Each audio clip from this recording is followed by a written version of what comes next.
गुरुजी एक क्वेश्चन है, जैसा कि पहले अब हाँ जैसा कि आपने ब्लैक होल के बारे में बताया था एक वीडियो में, तो उसके आगे के रहस्य के बारे में कुछ बताइए। अब ये ब्लैक होल जानते नहीं है क्या है, पर ब्लैक होल का रहस्य जानने के लिए उतारू है। जी जी, चलो बहुत अच्छी बात है। ब्लैक होल की हमने पहले वाले जो ऑफलाइन क्लास थी उसमें हमने ब्लैक होल के विषय में बताया था उनको, परंतु ब्लैक होल पार्ट 2 में चलते हैं आज, ठीक है। तो ब्लैक होल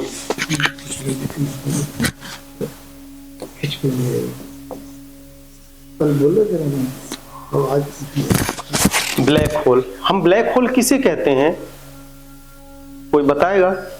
हाँ तो माइक से बोलना। अपना नाम और इंट्रोड्यूस बताओ पहले।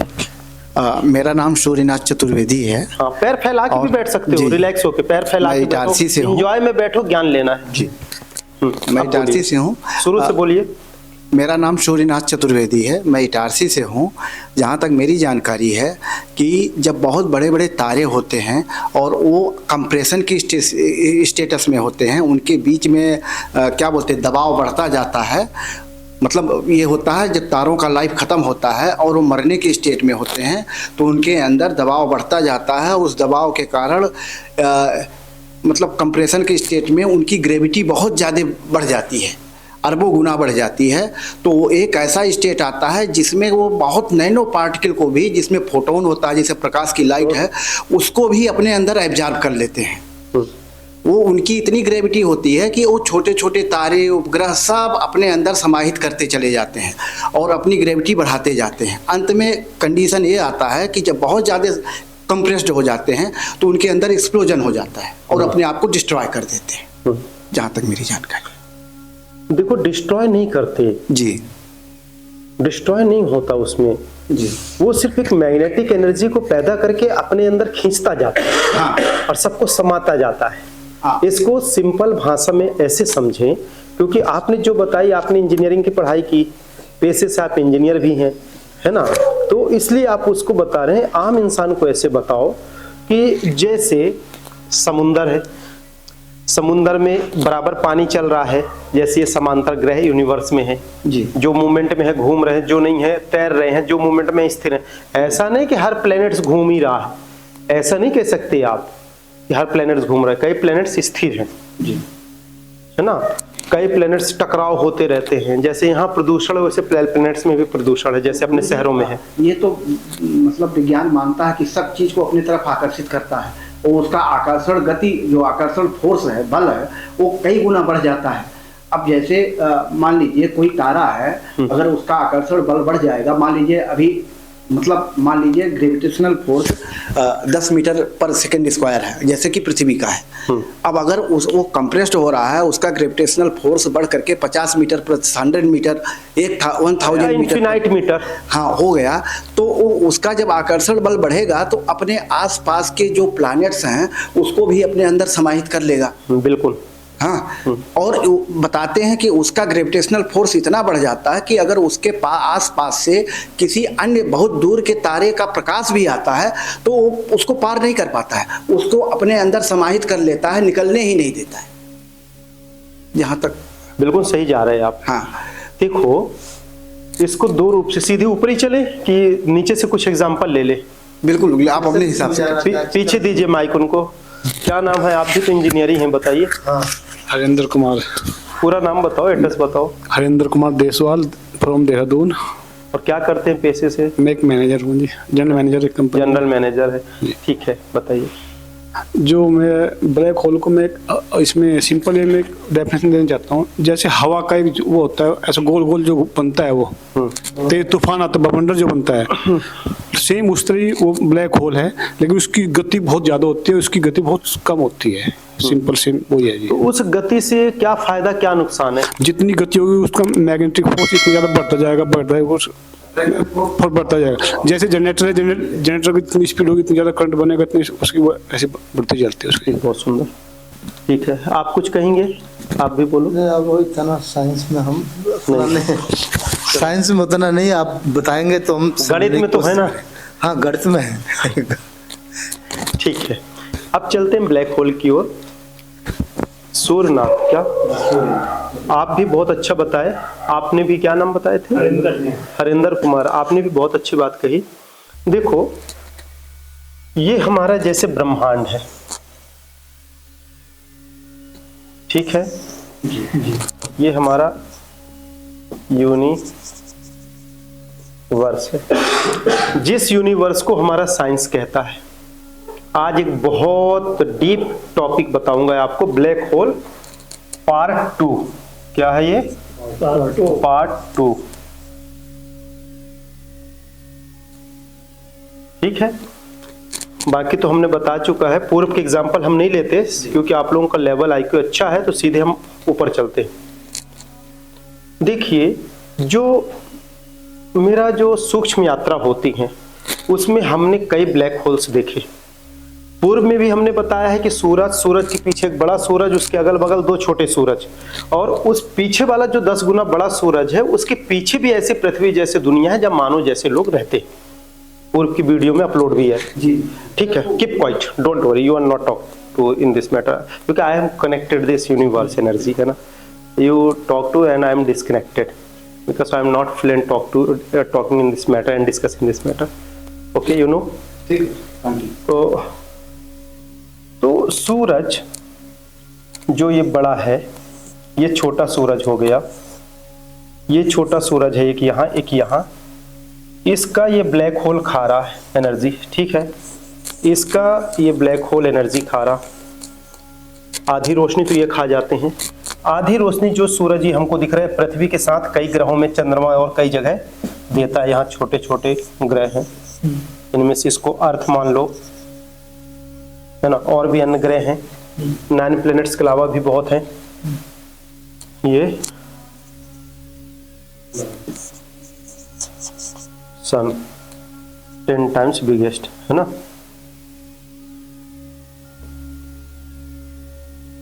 लार्जेस्ट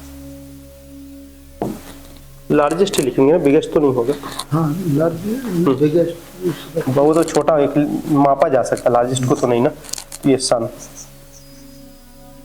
10 गुना जो बड़ा है।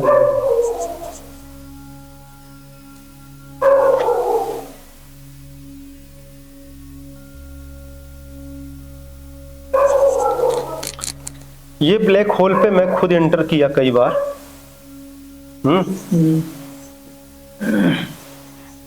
ब्लैक होल, ये ब्लैक होल,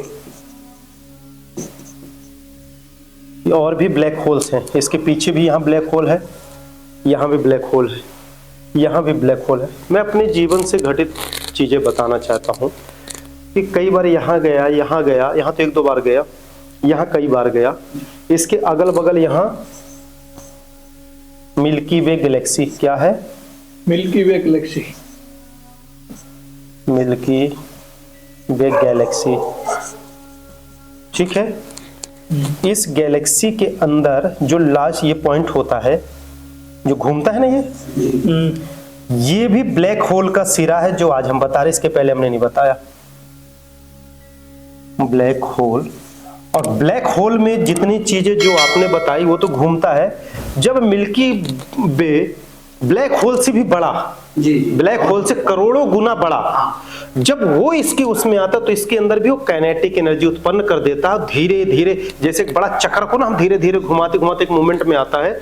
और ये ब्लैक होल के कारण इसका जो ऊपर की जो नेगेटिव एनर्जी और ये जो प्राप्त होती है, चूंकि वह अपने अंदर इतनी बड़े मिल्की वे को नहीं घुसेड़ सकता, परंतु उसको भी मोशन देता है। और ये गैलेक्सी भी इसी कारण घूमती है, क्योंकि मिल्की वे गैलेक्सी को जो साइंस ने खोजा और साइंस ने जो देखा, तो उसमें आप बीच में यहाँ पास पॉइंट देखना तो काला सेट सा एक पॉइंट होगा जिसमें होल सा दिखता है, समझ रहे हैं? और वो होल की जो एनर्जी बाहर ब्लैक होल की निकलती है, उसी के टकराव, वो मोशन के कारण वो पूरी गैलेक्सी मिल्की वे को घुमाता है। और फिर इस मिल्की वे के बाहर ऐसे कई प्लैनेट्स मिलेंगे, ठीक है। ये प्लैनेट्स सब अलग, एक मिल्की वे के कई प्लैनेट्स, तो आज सबसे बड़ा पॉइंट बता रहा हूं कि मिल्की वे जो घूमता है गैलेक्सी और मिल्की वे के बीच में जो बीच में सेंटर पॉइंट रहता है, उस पॉइंट से नीचे का भी एक ब्लैक होल का सिरा है, जिसको भी साइंस नहीं बताई, मेरे जानकारी के अनुसार बताई हो तो पता नहीं, क्योंकि मैं साइंस पढ़ा नहीं हूं ना, मैं इतना ज्ञानी है। पर ये जो सूक्ष्म यात्रा से जो जाता हूं और जो खुद के अनुभव वो मैं साझा कर रहा हूं, जो रियल की जर्नी है मेरी। ठीक है, तो ये भी एक ब्लैक होल का सिरा है, होल के कारण घूमता है। ठीक है, समझ में आई बात? इस तरह से कितने तारामंडल हैं, इन्फिनाइट, और उसके तारामंडल के अंदर जो भी पॉइंट्स बीच में बन रहे, मूवमेंट बन रहे, वो ब्लैक होल के पॉइंट के कारण घूम रहे। समझ में आ रही बात को? इसी तरह से ये जो सूरज है, ये जो चंद्रमा है, मून है,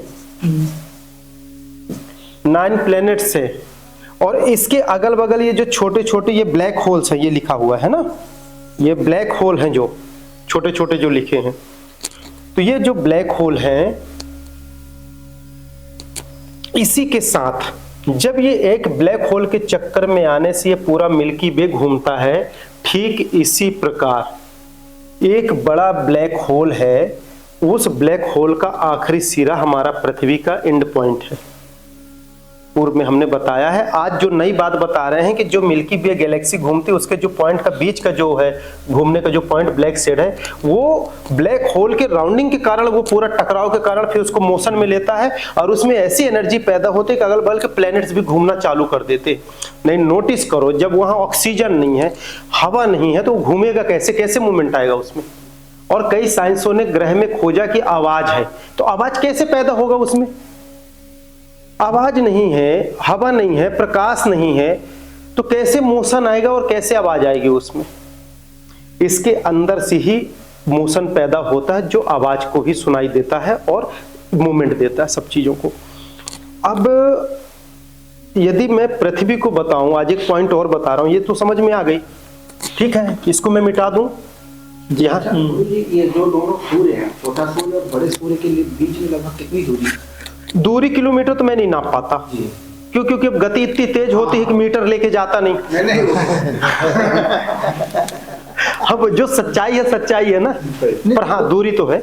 जैसे यहाँ से पृथ्वी तक कितनी दूरी है इसकी? 14 करोड़ किलोमीटर है सन से पृथ्वी की दूरी। ठीक है, धन्यवाद बताने वालों को। तो वो 14 करोड़ से कम 2 गुना ऊपर। अच्छा गुरु जी, ये जो 2 गुना से भी ज्यादा ही होगा। ये स्मॉल जो सूरज हैं, हाँ, इनको क्यों नहीं ब्लैक होल खींचता? ब्लैक होल तो हर चीज को अपने में समाता है। ये बिल्कुल, ये जो ब्लैक होल का मोशन है, ये ऐसा है ना, और ये जो इसकी एनर्जी पैदा हो रही है, जो फोर्स जा रहा है, वो इसका ये मूवमेंट है, और सूरज उससे ये थोड़ा सा ऐसे साइड में है। अच्छा, तो अभी नहीं ले रहा, यदि इसका ब्लैक होल का कभी आकृति बड़ा होगा तो ये साइड वालों को लिख लेगा। अच्छा, ये तभी ना मैं कहा कि जो हमारा ये सूरज है, इसका 30% लाइट जो है, और 30% या 40%, पहले पूर्व में हम बताएं, अभी याद नहीं, मेरे ख्याल से 40% बताया। 40% लाइट तो ये खा रहा ना ब्लैक होल, यहाँ और यहाँ, और यहाँ से ये आता है, और यदि पृथ्वी में आता है तो नॉर्थ पोल साउथ पोल खाता है, फिर आता नहीं, जलना जाएगी स्किन। सही बात। मतलब पूरा अगर पृथ्वी पर आता अब जैसे चंद्रमा चमक नहीं रही है, चंद्रमा को सूरज की रोशनी पड़ती है, इसलिए वो ग्रह चमकता हुआ दिखाई देता है, रिफ्लेक्ट होता है, एज ए रिफ्लेक्टिव इंडेक्स मान ले उसको, है ना। अब इस ब्लैक होल और इस सूरज और चंद्रमा से हमारा स्पिरिचुअल लाइफ में, मेडिटेशन में क्या फायदे हैं, जो हम इतना लेक्चर दे रहे हैं। जी, आपको कभी करंट लगा है? हाँ, कई बार लगा। करंट लगता, आंख बंद होती तो क्या लगता है कि हम किसी सुरंग में घुसते जा रहे हैं, काला काला काला काला काला काला घुसते जा रहे हैं। जो कोई डीप करंट में गया है, नहीं, और यदि वो जिंदा है, तो वो पीछे हैं, उनको दो माइक।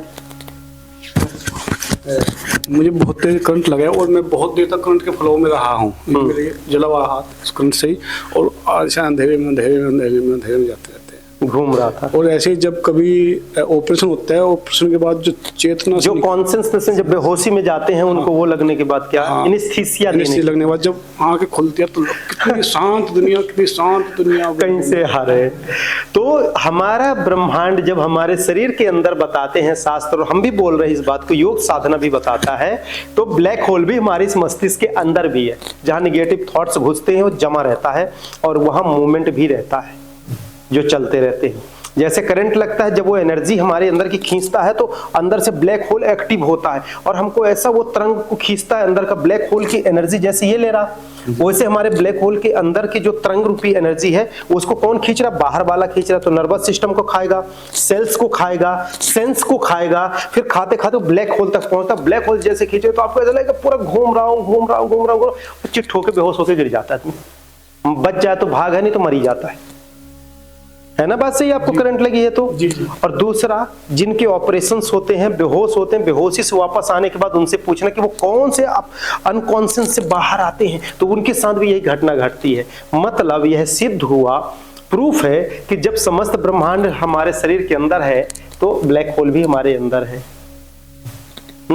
तो कई बार उसको दूसरे रूप में ये भी लें कि एक तरफ अवचेतन मन पूरी मेमोरी में सेव रखता है विचार को, और ब्लैक होल क्या रखता है, हमारी एनर्जी को अंदर डालता रहता है। उसको रिटर्न करने के लिए मेडिटेशन करके हमको अंदर के सेल्स को एक्टिव करना है और प्रॉपर मेडिटेशन करके अपनी कोशिकाओं को ताकत रखना है, ताकि ब्लैक होल हमारी नेगेटिव थॉट्स को जो है वो पूरे पॉजिटिव को जकड़ के खा के हमको पागल या शून्य न बना दे। कई आदमियों को देखे होंगे जो शून्य रहता है, कुछ कमाएगा खाएगा नहीं, बैठा रहेगा ऐसे, है ना, गुप्तनाथ बने बैठे रहते हैं, है ना। तो क्यों? क्योंकि वो उनके अंदर वो एनर्जी ऐसी एक्टिव और उसको जकड़ ली है कि वो कुछ करने लायक बचा नहीं है, वो करना नहीं चाहते, क्योंकि उसके अंदर वो ब्लैक होल्स जैसी एनर्जी हावी हो चुकी। समझ में आ गई बात? इसको यूटिलाइज भी किया जा सकता है। यस, किया जा सकता, तभी तो इतना एनर्जी लॉस करके बताया जा रहा है। नहीं क्यों बताते?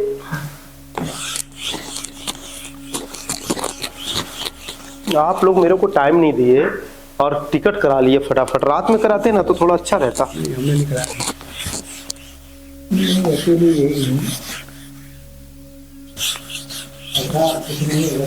बेटा ये बहुत बड़े सौभाग्य की बात है कि हम खुद बता रहे हैं, और जितने साल हैं लोगों को दे देंगे। जो चीजें हमसे लोग मिल जाए पालेंगे, वो चीजें आने वाली पीढ़ी में नहीं पाने वाले। कितना मैं दूंगा लोगों को लेवल है? जल्दी आना। हाँ तो जाओ मत अभी 10 मिनट।